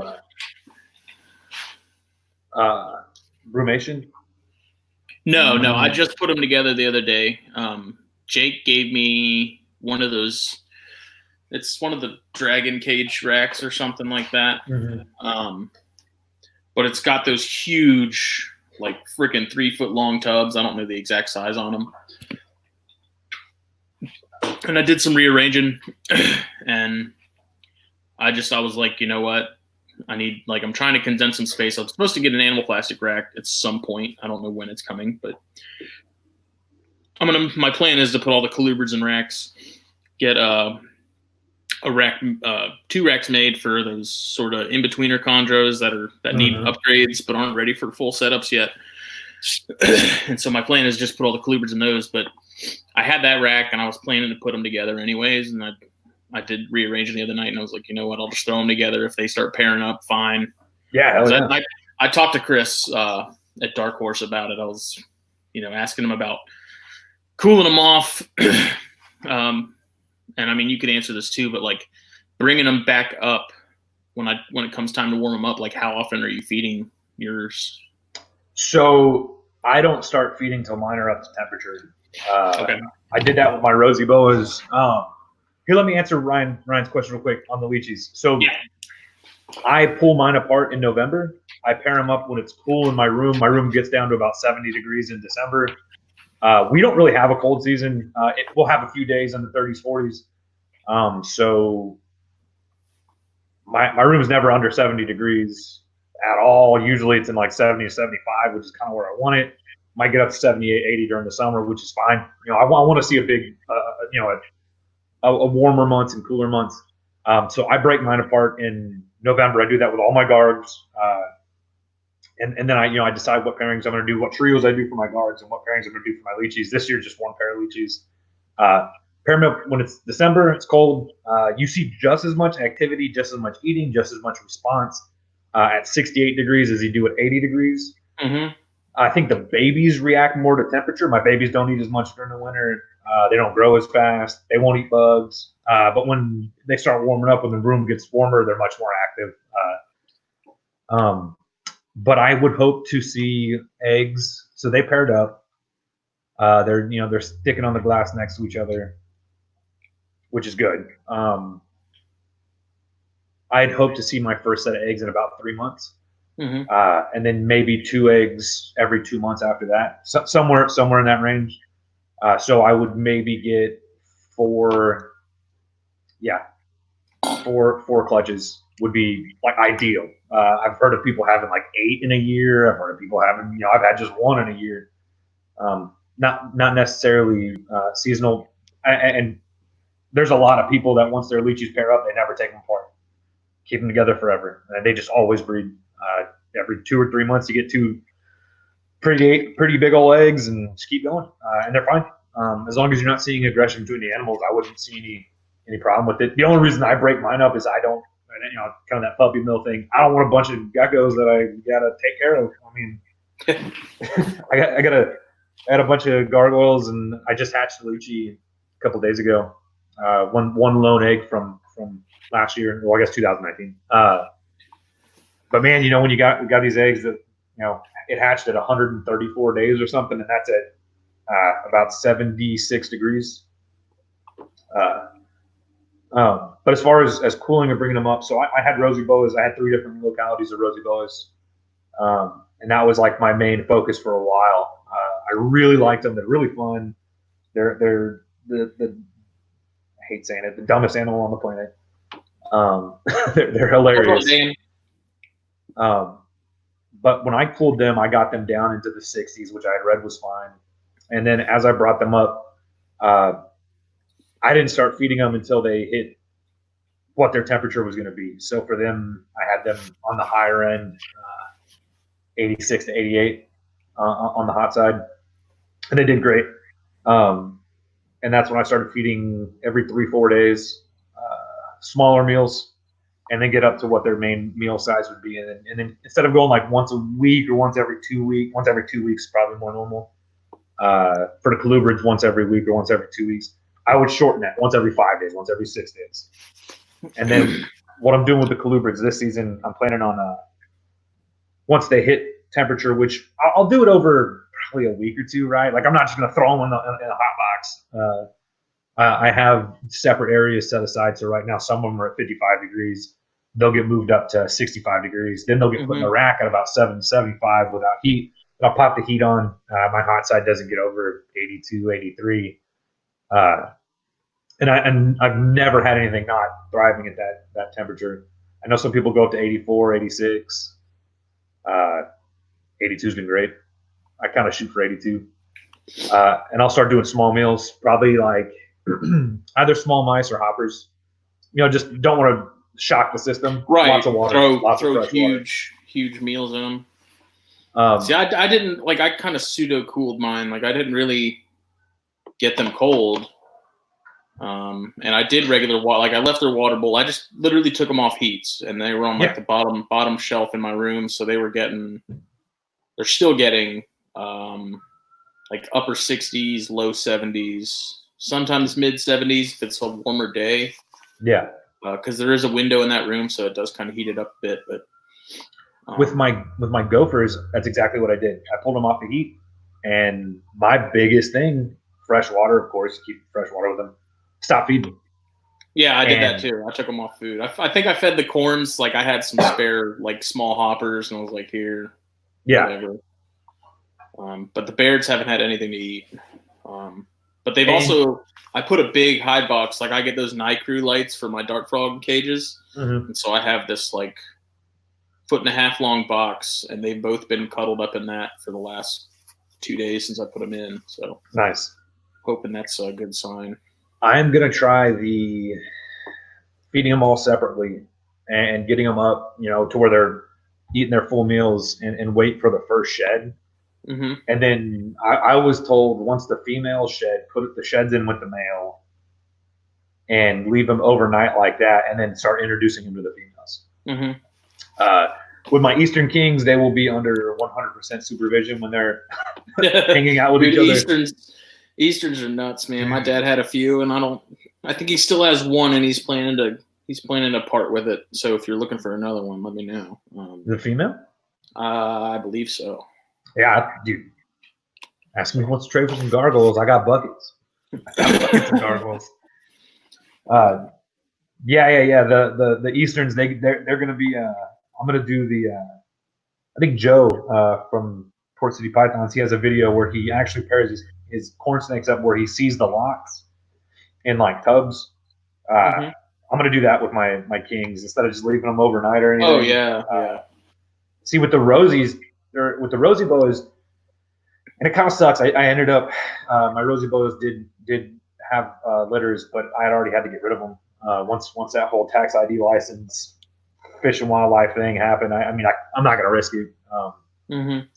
You pair those up for like 4 days, pull them apart, let them eat. They take forever to digest a meal, so it might take like a week for them to poop. They poop, and then you put them back together. Yeah. But those you gotta be careful pairing up Rosie boas because anything, and they're going to jump at it. So what I would usually do is take them both out, kind of have them holding them, and then put them back into the tub together at the same time. So they've gotten rid of that little feeding response. Because man, I've been bit by some rowdy snakes before, but a little 2.5 foot San Matthias Rosie boa is the worst bite I've ever had in my life. She got me right between my fingers and right on the web, and just bit, curled up. Took everything in my life to get her off of me, and there was teeth. I was pulling teeth out for like 2 days. Damn. Just those things are little snapdragons, man. But beautiful animals. They're really, really neat. Yeah, I was talking to Kris about the whole thing with the cooling and whatnot and feeding, and I don't if he had mentioned in the Neurodia article he did in the last issue of the magazine that he pretty much keeps his pairs together pretty much constant, like trios or pairs. He keeps them like they cohab pretty much year round. Absolutely, yeah. He pretty much told me he's like keep them together. Once you start warming them up, feed them. He's like, they'll kind of like chondros, which is kind of what I do with those. Is just put the male with the female and wait, and he'll know when she's ready, and she'll make it happen when she's ready. So yeah, talking with Kris also quite a bit. He cohabs year round. He never separates the animals. He's just careful when he feeds. I kind of want to try that with some of my rats, especially like my fox snakes. Once they're kind of close to that breeding age, I'm going to cool them together, and then from then on, make sure they're in a suitable size. I really like V70s or V108s. Have a cool looking. I'm not a big display cage kind of guy because I don't really want people coming over and going through my stuff and looking at everything like a zoo. Yeah. But something like a V70 for a couple 4-foot rat snakes would be really cool to have it set up, Yeah, he says the Bairds. He thinks the Bairds will give me more trouble than the Corns will. But I asked on there's like one Bairds group on Facebook, and it's the biggest and it's also like the only one. But it was originally a European Bairds group, and then they changed it, I guess, when they started getting more U.S. folks in there. But I asked, I was like, when you guys cool down, what do you guys do? And some people were like, I don't cool down at all, and I get results. Yeah. Some people are like, I do cool down, but only because I have a bunch of other stuff I need to cool down anyways. So I just do it all together because that's easier to deal with. I know there's a lot of people out there that are kind of starting to realize that the feeding schedule, the rotation of the feeding is sometimes more important than the cooling. Right, the food cycling, yeah. And so, that's kind of what I did with the Gophers. I really hope they go. That's the pitch overs are really my favorites. But if they don't, we'll try something different next year, or maybe we'll do the same thing again next year. I've got young animals. I've got plenty of time to learn these things and kind of figure out how it works in my room, because my room's different than your room. Our rooms are different than somebody over in Arizona at 20% humidity. And they're straight up species I can't keep. when I had my rosies, I hadn't really gotten that big into the Rhacodactylus until they were already adults, and they were kind of adjusted to my room. But I couldn't keep water bowls in their cages. Mm-hmm. They got, whenever they got fed, I put a smaller size water bowl in their enclosures for probably 2 days, took it out, and then feeding them every 2 weeks. Some of the big females I was feeding them like once a month. Man, they don't move much, they don't poop much. Don't give them a lot of access to water to keep that humidity as low as I could possibly keep it, because my room is naturally 55% humidity. I had knobtails, Wheeler Cinctus, and I had terrible luck with them. I got them as they were like yearlings. Had a trio. They did eat. They you could tell they were uncomfortable. I had them in tubs on the right temperature. 90, 92 degrees on the hot side. Gave them to a buddy who lives more inland that does leopard geckos. He puts them in his leopard gecko rack, and these things are just bombastic little food monsters. They eat all the time. They're perfect. They do their little shed where they leave shed all over the cage, which is super funny. And he's having just endless luck with them. He's cooled them off and he's pairing them up now, which is awesome. They just don't know if it was the shock of the humidity, or what, but it wasn't doing well. Yeah, those I've been tempted with those too. Just talking to Phil, because Phil's a huge knobtail guy, and yeah, they're badass. Anything I've learned from the podcast and stuff, it's like you can enjoy it and not have it. Yes. I'm already fighting on space as is, so it's hard, man. It's hard to not have everything, right? But what intervals are you warming yours up again? Like, how often are you bumping the temps up when you're bringing the stuff out of cooling? So I'm pulling my stuff out in 2 weeks, and they'll go. So that'll be the second week of January.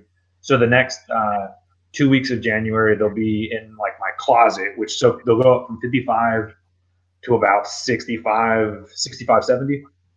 And I'll do that for probably a week or two. Just see how they're acting.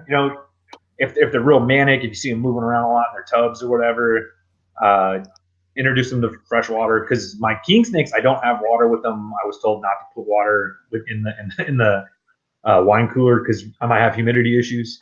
Yeah. I check on them. They look great. They seem to be fine. They don't move much, which is kind of expected. Mm-hmm. So I'll do 2 weeks, bumping them up about 10 to 12 degrees. And then I'll do 2 weeks at that temperature, which will be, in the 70s. But there will be days when they'll get up to that 72, 74 range. Mm-hmm. And then I'll go ahead and put them in their normal tubs, which will be another about 10% or a 10 degree increase. And at that point, after a couple days on heat, I'll start giving them little meals. That's the plan. And man, I know people that stick them in the ice chest, brumate them, pull them out, throw them on heat, feed them that day. I know people that pair them up immediately after brumation and have great luck. I was going to kind of hold out and do the shed thing, try and see how that works. Maybe be a little more.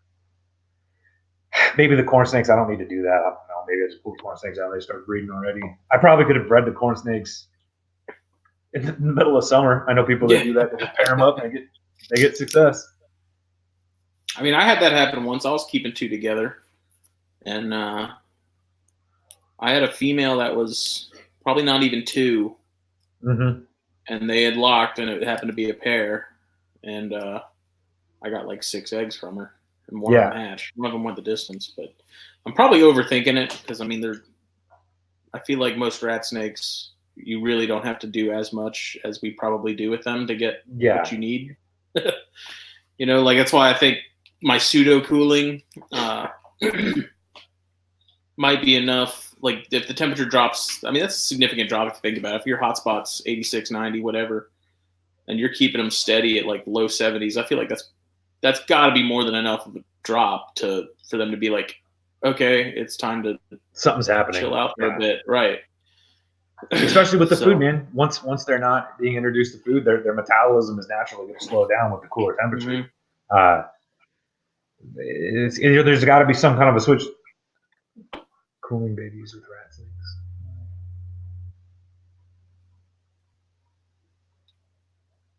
So I had some Pyromilana Arizona mountain king snakes that didn't eat. This is answering Ryan's question. And I got them eating like monsters after brumating them. I know a few people that brumate their entire collections. As long as they're suitable animals to brumate, they shut off all the heat in their racks, and that's what they do for the year. And they get them back, and they start pairing them up. I don't think you're hurting an animal to brumate it. I can tell you right now, here in Corpus Christi, we have desert king snakes, emery rats, lots of atrox. And I go out, and you can find these animals still. You go out on a warmer day, they're out looking for food. They're out laying out on the walking paths and stuff like that, warming up. And I doubt that these animals would turn down a meal. You don't see any adults this time of year, but I think the brumation is probably more in the minds of the adults than it is the babies. But how many of those babies make it? Right. That's probably not a lot. It makes sense to me because that's what they naturally experience regardless. So I think it can only help long term with that animal and over the course of its life. If it's experiencing that. I don't think it's necessarily a necessity. Yeah. But I think for like breeders as they're growing to kind of have sort of the cyclic flow of seasons and that kind of thing, I definitely don't think it hurts. It's that maturing your own collection so that individual collection is used to what you're doing. Now, introducing new animals is always going to happen. We're hobbyists. We're not going to. I'm not going to not buy some snakes. So it's just doing your due diligence with that animal. If you get a pair of adults or you get some babies late in the season, maybe don't jump them straight into brumation or something. Mm-hmm. You should probably keep an animal for a while before you're breeding anyway. I think anybody should be doing that. Just whatever it is, you want to experience it before you breed it, because you can end up with babies real quick. My local buddy that breeds bulls, he only breeds local bulls, which is pretty cool. I was like, so how do you do it? What's your plan? He's like, well, I keep them together, and once a year they lay eggs. And I was like, oh, it's pretty badass, man. I like your style. I think then with chondros, like a lot of people, not a lot, but there's guys that they do their food cycling or they do their temperature cycling and it works. And then you have guys that are kind of like me where it's like throw in the mail when it's time. Yeah. There's no real recipe. I think you're probably better off to get the results you want if you do these things. But I also think there's same thing with like the cyclic seasons and stuff, like barometric. I think photo period plays a much bigger part into all this stuff than I think people realize. Yep. Like I feel like those shorter days and stuff, photo period and the amount of daylight they're getting, I think plays a huge part in it, and no one seems to really think about that a whole lot. That's I see. That's kind of why I do the geckos the way I do, and pulling them apart in November and reintroducing them in December. Though the temperature may not be massively different, it's not getting really cold. It was never really hot in the first place. That's when that big daylight cycle hits, and I keep my room well lit with outside light. I want them to know when it's day and night, and man, you see it, and I think I hit on it when I was talking on the podcast. These animals are crepuscular. You see them active at dawn and dusk, right? And you go in there in the middle of the night, they'll be stuck on the glass in their little corner doing something. You go in the middle of the day, they're in the same damn spot. But you feed them. I feed mine right as the sun's going down. So when I spray them too, you start seeing them moving around. You leave the room for 10 minutes, come back, and they're all their little food dishes, and they're all doing their little gecko-y stuff. So that's pretty. That's how it was for me with the cresteds. You turn the lights out after feeding, you come back in 10 minutes later, turn the lights on, they're all up in that food bowl. Yeah. Hey, Ryan, that 1 month cool you're talking about, I know people that have done that with king snakes. It's similar to what I do with my Pyromelanas to jumpstart eating. A period of being cool, a period with less light, a period without food, sometimes kind of it's like a little boost, right? They kind of come out of it and then boom, they're hitting food harder. They're a little more aggressive. I think I did my pyros for like 2 months. When I cooled the rosies, I'd done a bunch of research online. There's not a lot of really good information online for rosy boas. There's some really good books out there though. And I only cooled them for I think 2 months, and 2 of the pairs went the distance. The people that ended up with them got clutches out of them, which was really cool to see. One of the pairs didn't go. Some dome rocks or something like that. But yeah, man. So you're gonna pair your corns right when they come out, or you're gonna get them up a little bit, start feeding them, and then start pairing them up? I mean, they're together, so I'm hoping just slowly warming them up and starting to offer some food will do the trick. Those I'm not as worried about. Like corns, I feel like it really doesn't take much to get them going. Yeah. So there's a lot of people that just whenever they pair them up, that's when they lock up. That's when they do their thing, kind of leave them together. I mean, I've put them together and watched them before just to kind of see if something would happen, and the male definitely seemed interested. The female's kind of like, what the hell's going on? Yeah. Who are you? I definitely. I don't know. We'll see. It may be photo period. We're having a lot more overcast days. Today it was real rainy. Mm-hmm. I see some of my species that are like my black pines. Both of my black pines were pretty tame, pretty handleable. They get fussy, but once you get them out, you're working with them. They're pretty fine. The male has turned into a maniac. He's Satan incarnate, and the female has got real jumpy. And that's one of the species that I've kind of noticed. I've had them for 2 years now, and that was kind of a funky thing that I've been noticing with them. Is they're just it may just be the life cycle or what, or maybe they're just showing their true colors. Right. I just have you ever tried chicks with any of your stuff? Chicks? Frozen thawed chicks? No, I mean I have a few somewhere. I think they're at my parents' house, but I kind of in a hope to not just be feeding mice and rats. I tried chicks with the bull snakes, the gophers that are not cooling, and my black pines got chicks today. Mm-hmm. So they were just as happy to eat them as anything else. I mean, I think if dudes give them a steak, they'd probably eat it. They're not. They are definitely hungry snakes. I got a few, and to send pinkies with for the chondros. Oh, that's right. And I got a 5-pack of them, so I have some extras. I probably should offer them up to the boiga. I know they'll appreciate it more than anything else in that room. Yeah, those boiga are cool, man. Man, I love them. They're such cool snakes. On our list of species you cannot keep, the only ones listed are mangroves. So I could have the other boiga species if deemed. Well, my cyanea should be ready to go maybe next year. Yeah. Yeah. Are those winter or summer breeders or spring breeders? I mean, I think those are another one where you put them together, you're probably going to get something because they're tropical, like Southeast Asia. Yeah. No such thing as a winter kind of thing. Yeah, it's pretty cool. Those I think would eat or would make it happen regardless. But those are kind of like the king snakes. Like those will cannibalize, so you really got to pay attention to those. That's not something you just leave together and forget. And they're pretty. Unless you want to be.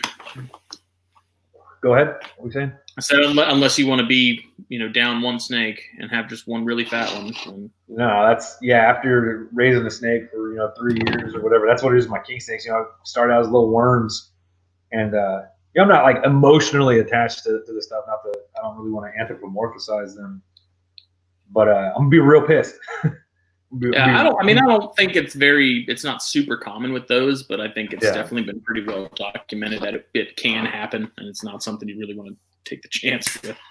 Yeah. Are those what kind of price ranges are those in? I've never even looked at anything like that. Is there a good?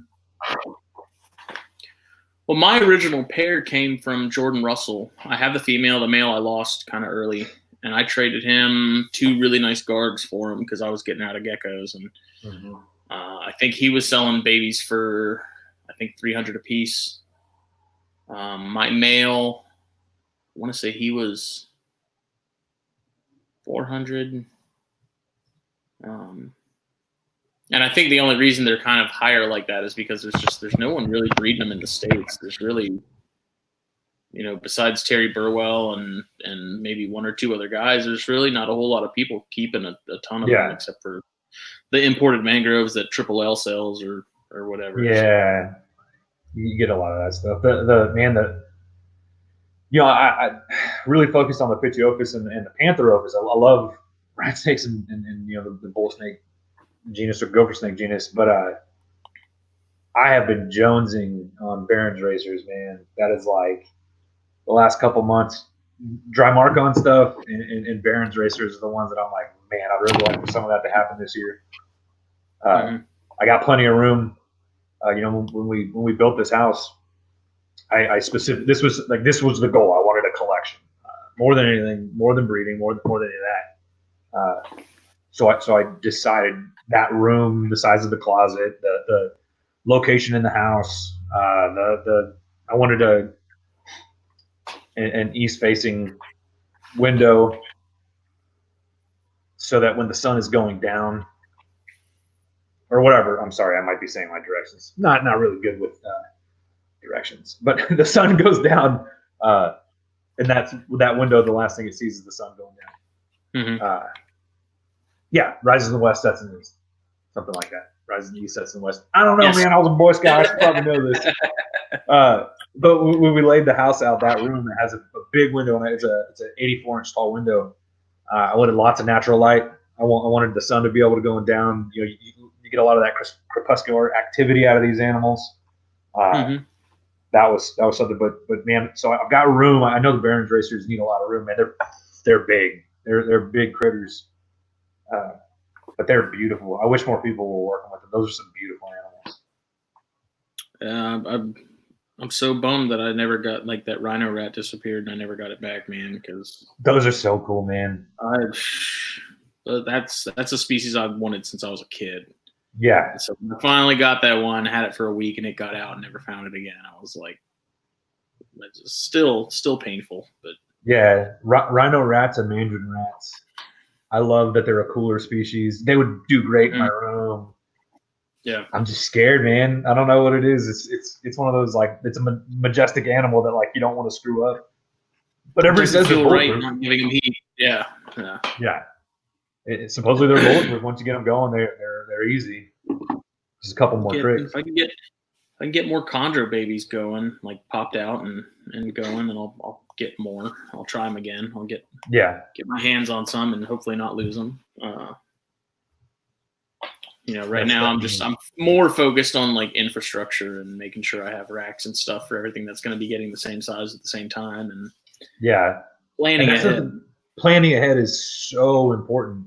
Knowing that you have the space dedicated to the animals that you have, because with a lot of these species, you're looking at 3-4 years for adult size. You buy them as babies and they're beautiful and they're cute. This is what I've always wanted. Well, black pines get 7 foot long, 8 foot long. Northern pines get 7 foot, 8 foot. There's some recorded, I think 111 inches is the biggest northern pine. I think, and I could be wrong, the longest North American snake recorded on record is a northern pine. I wouldn't be surprised. And so plan on it. A lot of people keep them in V70s, but I want to be able to have V108s or 4 foot by 2 foot. I just don't want to be caught with my pants down and having to order a rack and then having snakes that are all too big for their tubs or whatever at that point, and then having to wait 6 to 8 months for a rack to show up. So look at sea serpents. I use only sea serpents. Kris is amazing. You can talk to him. You can tell him what you want. He ships within a week of ordering it. I just got another V70 stack. I have one of my V70 stacks or the one I just got in, it's empty. I don't even have anything going in it, but I know that eventually I need that. I'm gonna need it. Yeah. Yeah. So I plan on having that. So, got a little extra Christmas money. Work did good, so I was like, hey, might as well order this now. Get the thermostat on it, get it up to temp, and that way, when maybe this. I think one of my black pines, I think, is ready to go in there. Yeah, all my Bairds they were all the same size except for that pair of adults, and I'm slowly starting to get them all moved over to like 34s from the 15s, just because it's now starting to get a little tight, and I think they appreciate having more space to kind of spread out and do their thing. Yeah, but check out Sea Serpents, man. The tightness of his racks, the quality of the construction, the speed that he gets them to you, you can't beat it. I mean, not to plug someone and say that, but no, I've looked at his stuff and I've heard a lot of really good things about him. I went on Animal Plastics and the price is right on one of the racks they had, one of the economy racks, and little did I know that I probably won't see it until, I don't know. I'm thinking maybe March. I think that's kind of a stretch. I ordered it in November. Yeah, so that's I don't understand how you can operate and stay in business like that, because you only piss off people. Like, if you're making that much money, how do you not have the money to throw into more employees to help expedite things? Like, I can't. Yeah, get another CNC router, get another person, and they are very popular. I mean, Animal Plastics is one of the biggest names in racks. But their lead times are killing them. Yeah, it doesn't make sense. And this was one of the quick ship items, so I was thinking like, oh, quick ship, like cool, I'll have it in like 3 weeks or whatever. And apparently, according to Riley, like, no, quick ship means you'll get it like a month sooner. You'll get it in 5 months rather than 8 months. That means you're getting it in 2020, not 2021. Like, Jesus. So yeah, but I have time. What are you doing for an incubator? I have a wine cooler that I built somewhere back there. I need to plug it in and get it going again. But I'm building one out of an ice chest. I saw some people online do it where you use the heat tape on 3 sides of it, and you put the thermostat in there, and you drill one hole, but then you fill it in with foam. Yeah, I got a couple cans of that because I use it for the dart frogs. Yeah, that's dart frog tanks. It's so great. And then some people put water in the bottom. Some people just put water bottles, and all that is to get something that holds temperature. It's almost a heat sink. A heat sink, and then put some egg crate on it, and then just I'm going to use my same boxes with Paralite like I use for my geckos. And I mean, they're eggs. Not with the colubrid eggs. I'm actually wanting to use APS. Oh, okay. I really want to try that out with snake eggs because I mean it was so great for crested eggs and stuff. I love the fact that you can tell when it's dry, you can tell when it's wet. Yeah, I've never tried that stuff. I'm really anxious to try it with colubrid eggs and maybe eventually chondro eggs if I'm brave enough. Yeah, man, that's one of those. The chondro eggs are so delicate. It seems like you kind of want to use the combo wombo that everybody's been using, right? Like that's kind of this is tried and true. This works. Let's do it. It's hard to deviate, But I have to hop off here, man. Yeah, me too, man. I got to get up at like 4, so. No shit. Well, have fun with that. Hell yeah, man. Have a good one. I got to be to work at 10, so. Nice. Shoot me your send me a message with your address. Yeah. And I'll get those cigars sent out tomorrow. Okay. Cool. Cool, man. Nice chatting, dude. Yeah, absolutely. Have a good one, boss. We'll do it again. We'll see you later. Hell yeah, later.